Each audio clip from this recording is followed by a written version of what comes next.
It's good to know how to grow grass, but in this industry, it's very important to know how to grow people. We have lost the young people of today to the profession, and there's a lot we have to do to try to find a way that to attract them. There's a clear crisis in the industry at the moment.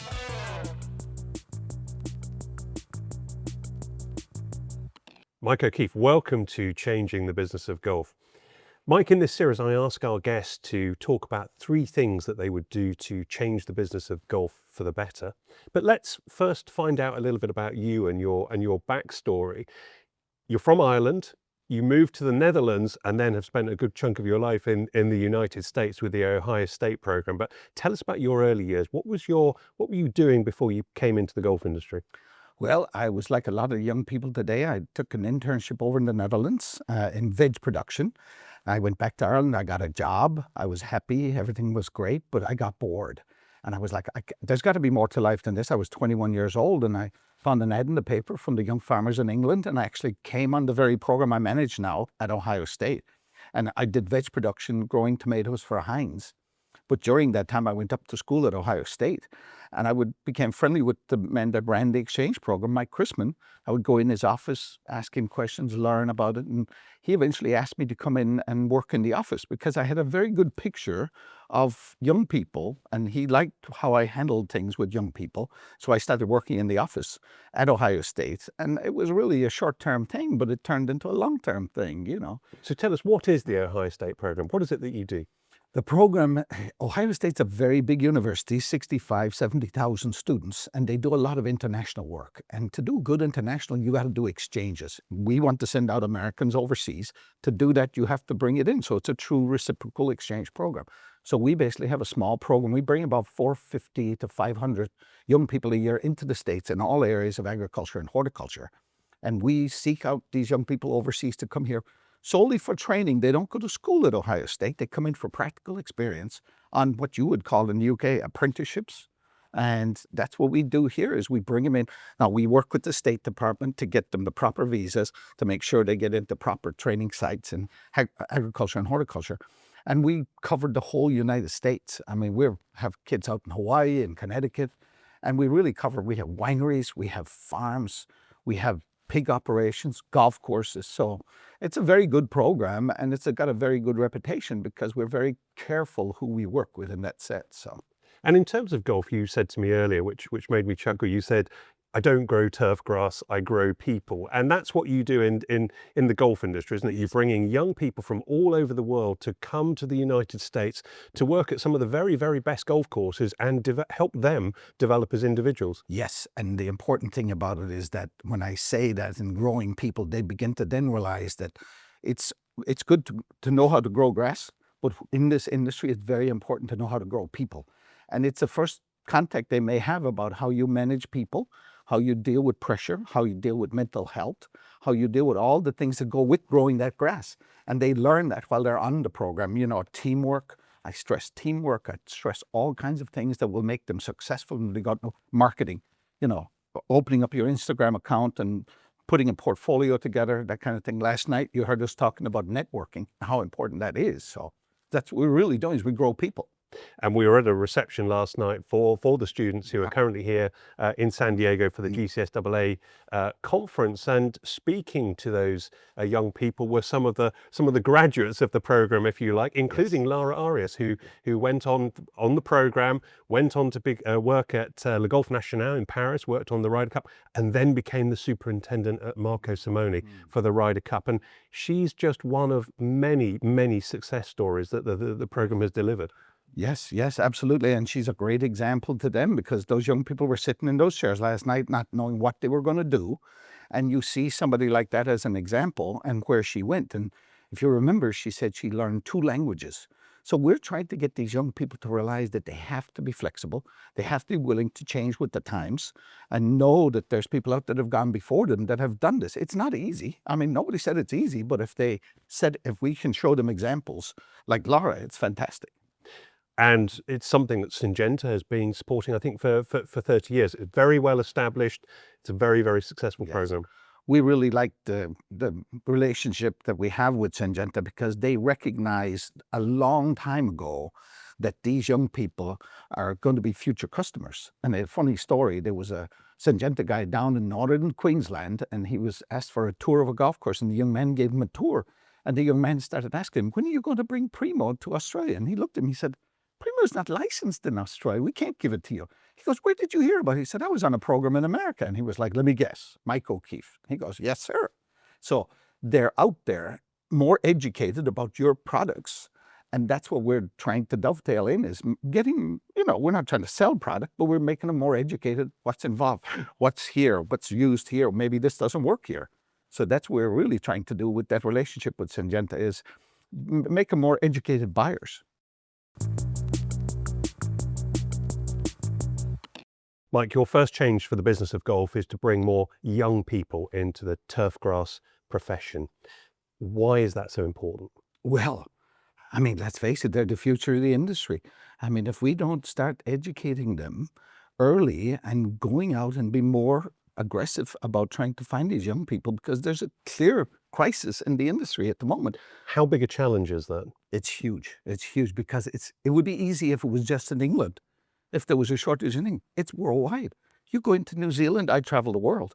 Down in New Zealand, they can't find people. Australia, South Africa.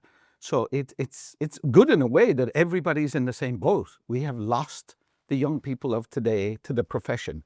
And there's a lot we have to do to get the young people into this industry, make it more positive. A lot of people are very negative about the industry. Oh, it's hard work. Oh, it's low pay. But with the professor or the speakers last night, you heard how positive they were. And I've talked to them about delivering a positive message. And that starts. Young people listen. They're aware of what's happening out there. If we go out with a positive, unified message to young people that this is a good profession, it's healthy, it's outdoors. You couldn't find a better profession to go into. And that's what we do, is we go out there and we spread that message.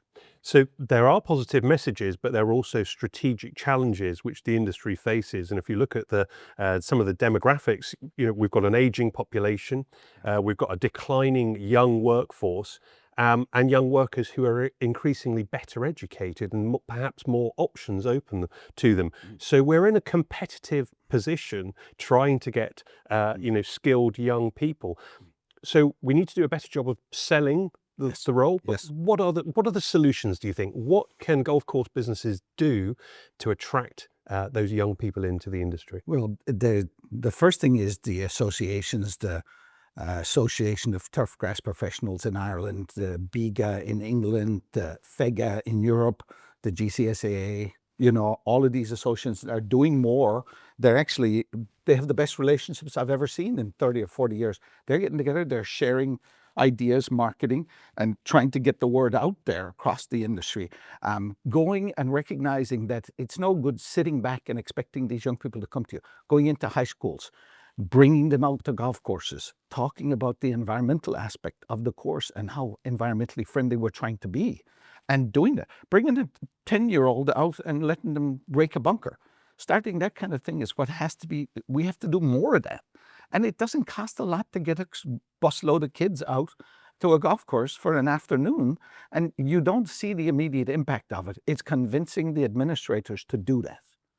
And some of that is the First Green program, which is happening in North America, and bigger starting to do it in the UK. I'm sure it's happening in Europe as well. This is getting younger children, effectively school children, onto the golf course to understand what's going on, as you say, raking bunkers, getting their hands dirty a little bit, feeling it. So they're getting a sense and an experience.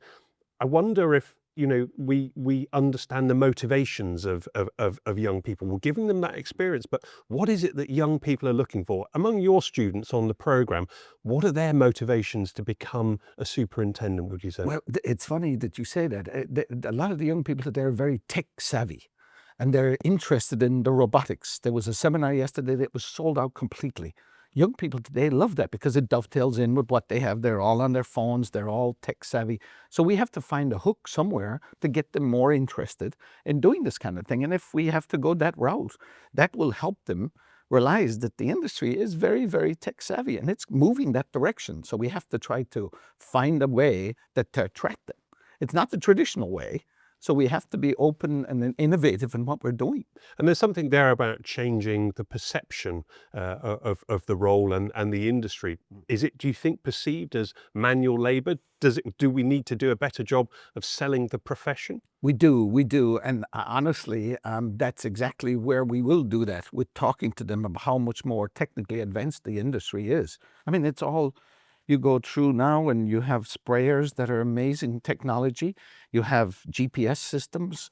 You have all the carts are technically, and that's helping, I think, with getting them more involved in the industry, because we want to make them aware that they will be part of it. It's not as much grunt labor it used to be. You know, they always thought, oh, you're out there in the mud and dirt and everything like that. It's not that anymore. There's some wonderful people in this profession that, you know, can have a very healthy, enjoyable industry to come out into the golf industry.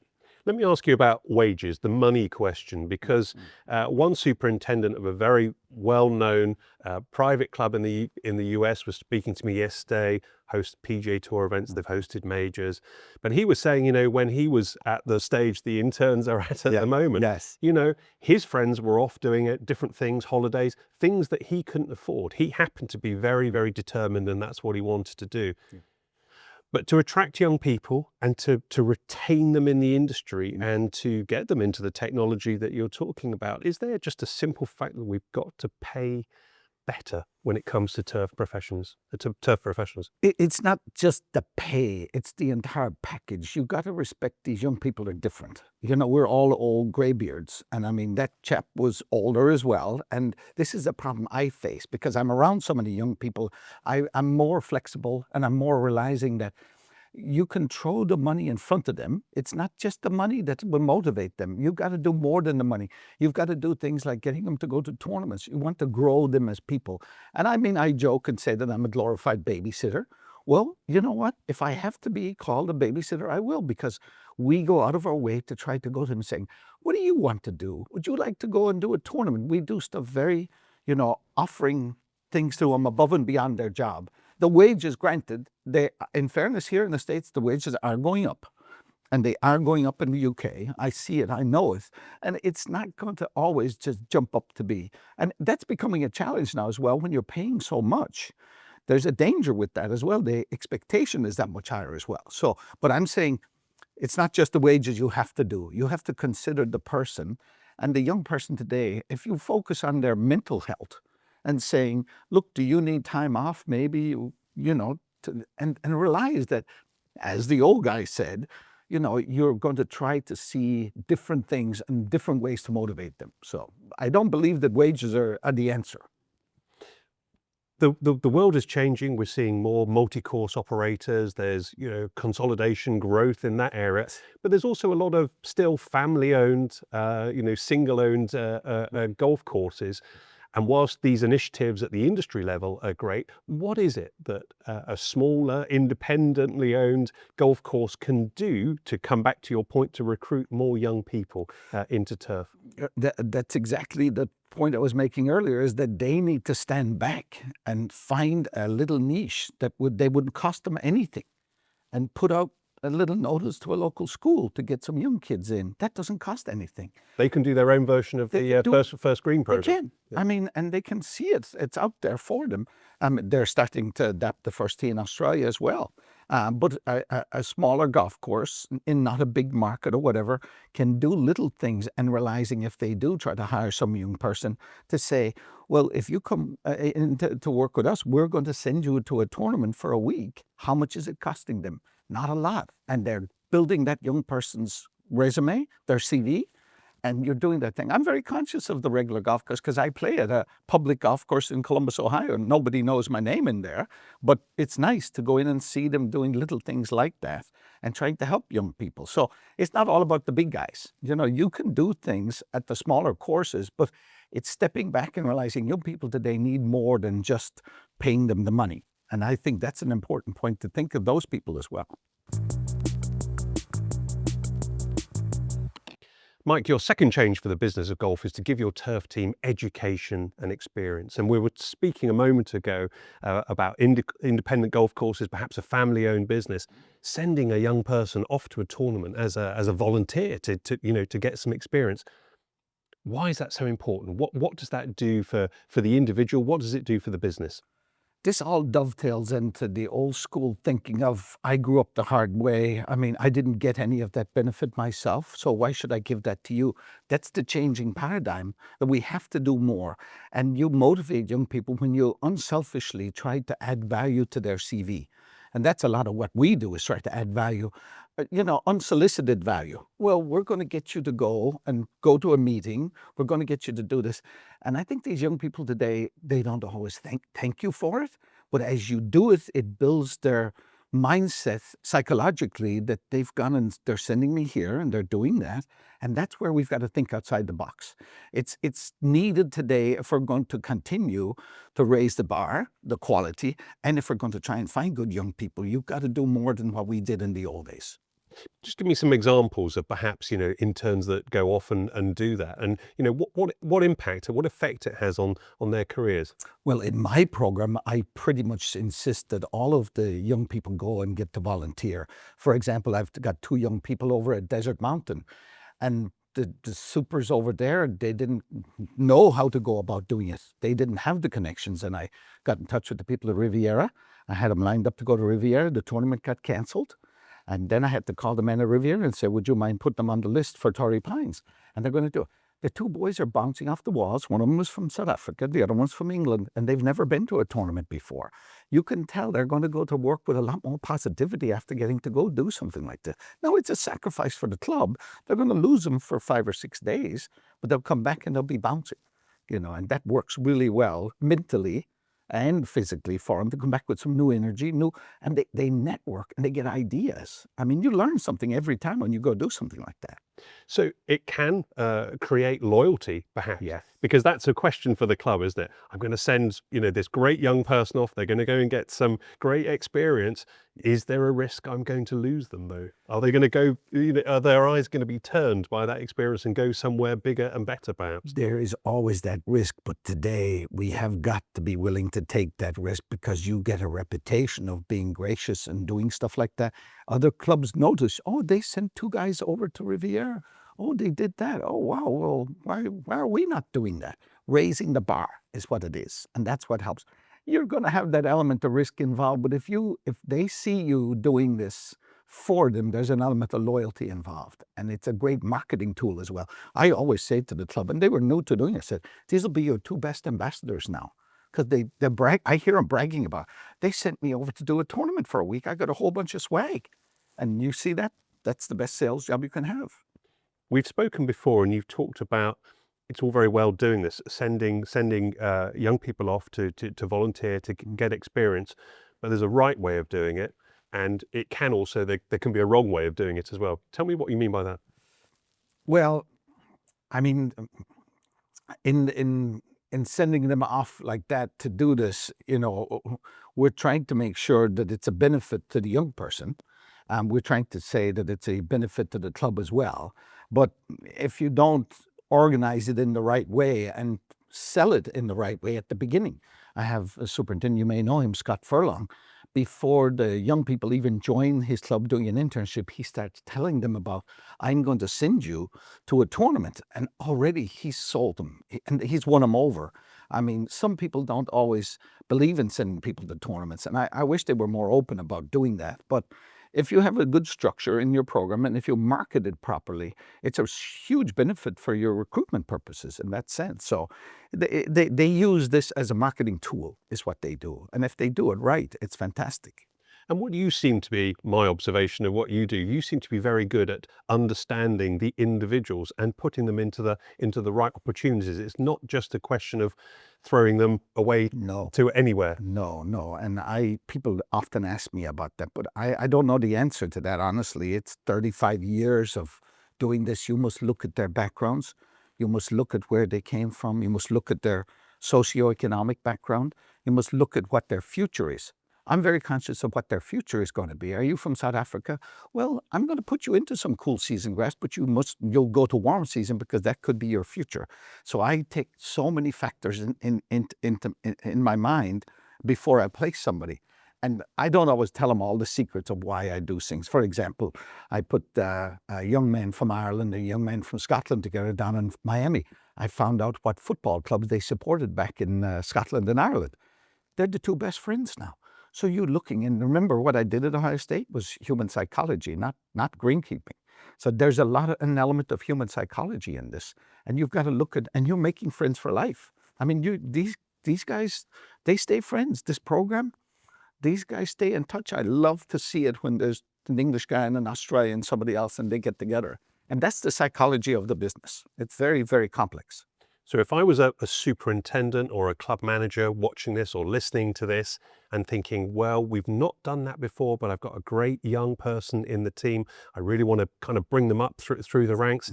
What would be your advice to them and about going and getting that education and experience? Well, that'd be the first thing, is what education do they have? I get calls like that all the time. What am I going to do with this young man? Well, what age is he? He's 16. Well, you got to get him into a good turf school. And, they pay for these young people to go to school, and then look at the fact of, is there a tournament in the local area that you go, why would I do that? Well, it shows that you're investing in them. And they're like, but we don't do that, Mike. And I said, I know you don't, but you're calling me for advice. And I'm saying, you're going to be better than, the other club's going to be looking at you, because you got out of the comfort zone in doing this and sending them to a tournament maybe, and trying to get them, take them with you to a conference. Oh, we normally take the assistants. I know.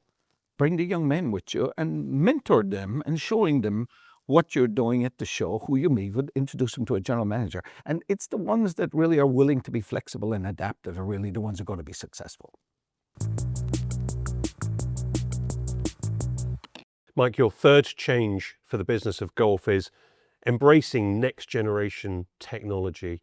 Just tell us what the situation is. We've already spoken about it a little bit, but what's happening on the ground in terms of technology? Well, it's amazing. There's an amazing shift now. There's always a fighting of robots and what they're going to do and what benefit they are.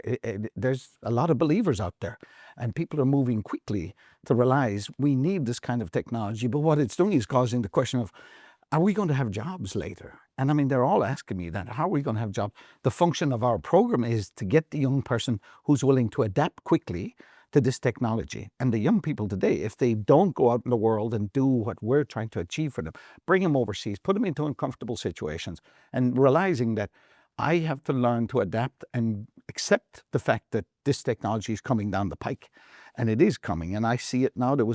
I said earlier, that big presentation yesterday, all robots.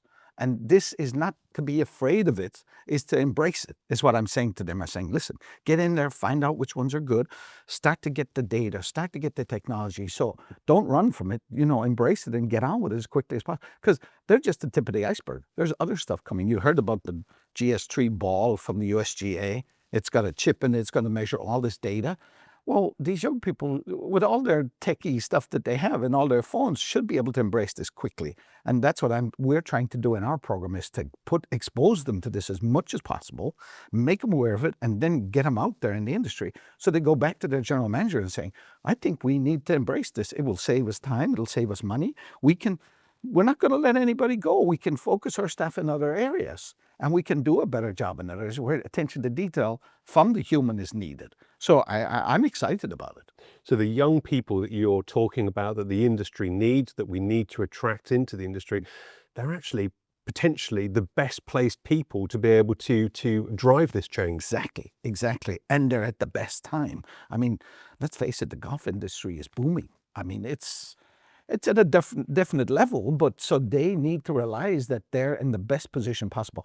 If they've gone out in the world and done a program like ours, where they've forced into an uncomfortable situation of all new management in a different country, and their marketing ability of their resumes, their CVs then, are wonderful because they've seen that change. They've been exposed to this technology, and they go back to South Africa, they go back to Australia, and they're wanting this technology, and that's why they're so successful.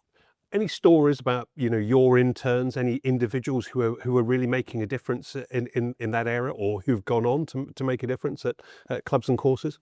When I see the young people, the demand that's out there, on that chap that was there yesterday from Portugal, he wants to hire the young people. The attention to detail that they get here in the States. Down in Morocco, the Prince of Morocco loves golf. he recognized and saw that these young people were coming back in. They were better, more attention to detail. They're hiring people in Morocco. The same thing in Australia.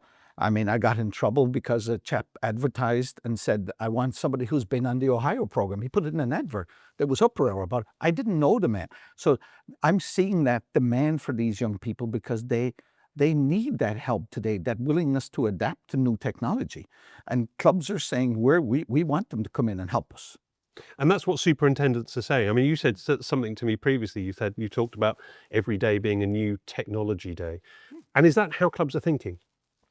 Well, not every club naturally, but the progressive ones are recognizing that they have to embrace the technology and use it. And I mean, I was talking to a chap last night, he's having problems with members driving all over the course. And he's going back, selling them on the fact of, that horrible thing in the cart that it cut you off. Not every club has that. Well, they can use that technology now to better maintain their members and not let them driving all over up to the greens and whatever. This is the technology that not everybody has in the world today. It's coming down the pike from the States. I mean, you look at this sub-air systems, this kind of technology. It's very expensive, but it's starting to go out into the industry now. And that's why these young people here in the States are exposed to that and they go back. And I mean, honestly, we have no problem. All of our young people get jobs because they've been exposed to this side of the industry. And I stress to them all the time, you got to keep up because that's one thing. There'll be something else tomorrow. And you've got to be aware of it. And coming to these kinds of GCSA shows is very, very important to see that stuff. This profession is increasingly becoming science and art rather than art and science. They have this thing now called Pin Seeker. I don't know if you know what that is, where it literally helps you, guide you to go out in the morning and give you the data of where the pins were yesterday, what the traffic was. And you literally look at the app and see where do you put the pin today that's better suited for the wear and tear in traffic and not be so penal. And they're all using that technology now. And I stress to people in countries that cannot afford it, but there'll be a version of coming out that they should be aware of. And that's the whole purpose of the program, really, is to bring these young people up to speed and let them go back into South Africa or wherever and be more conscious. I get calls all the time, Mike, do you know where I can get those ninja tines? I was like, well, actually, yes, I do. There's a distributor in Japan. Stuff like that. They're picking up on it very quickly. Mike, just summarising your 3 changes for the business of golf: recruiting more young people into the turf profession, giving the turf team education and experience, and what we've just spoken about there, embracing next generation technology. These are all interlinked, and this is very much about the here and now, but it's also the future of the turf industry. I'm very positive about it. I mean, I see the industry growing, and I see these young people, as you say, are perfectly suited to embrace this technology, and I see the growth coming. I love the fact of the first tee. I mean, James Bledge's wife is doing it with the Biga in England now. I love to see it. They're going to be doing it in Australia as well, and this is the kind of thing that's needed. I love the camaraderie that's there. It didn't used to be there back in the 60s, 70s, and 80s. That cohesiveness now between the associations, I smile very quietly about it, that they are doing so good. And we need that kind of, golf is global. And we need to be more combined and going to the shows. Red Heavens is a big speaker on that, and he goes overseas, and he's very good at that. Syngenta are very good at bringing people together at these shows. This is the kind of thing we need. We all need to be on the same page. And if we are, we're going to benefit the young people. And you cannot believe the amount of opportunities there are for young people from England now come to the States, go on to New Zealand, go on to Australia. It's only good for the industry, and it's raising the bar. I mean, they are going to be the future. And I'm not bragging, but our program is really, really helpful in doing that. And I love it when I see them all over the world and they're doing this. So, and honestly, we need it because we will go into a downturn again. As you know, we'll go up and we'll come back down. But if you're aware and adapt as quickly as we're trying to get them to do, we'll have a very good future in this industry. Mike O'Keefe, thank you very much for speaking to Changing the Business of Golf. Absolutely, my pleasure.